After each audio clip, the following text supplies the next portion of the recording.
ঝালকাঠিতে ঘন ঘন লোডশেডিং এর কারণে দক্ষিণাঞ্চলের ব্যবসা কেন্দ্রগুলোর ব্যবসা বাণিজ্য ব্যাহত হচ্ছে। সেখানকার বিস্তারিত জানাতে আমাদের সঙ্গে যুক্ত হচ্ছেন সহকর্মী তরুণ সরকার।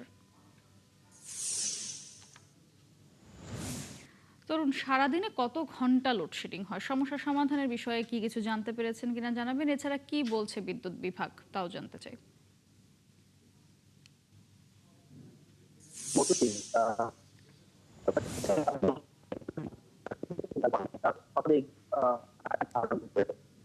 এই দিনে ২৪ ঘন্টার মধ্যে যে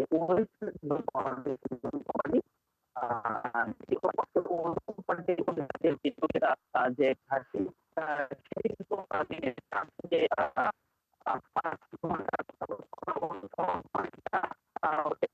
এদিকে আওতায় যে সেখানে এর মাত্রা কিন্তু অত্যাধিক। এই এর মধ্যেও কিন্তু তরুণ, আপনাকে ধন্যবাদ। পরবর্তীতে আবারও যুক্ত হব আপনার সঙ্গে। দর্শক, আমরা ঝালকাঠির বিদ্যুৎ বিভ্রাটের খবর জানছিলাম তরুণ সরকারের কাছ থেকে।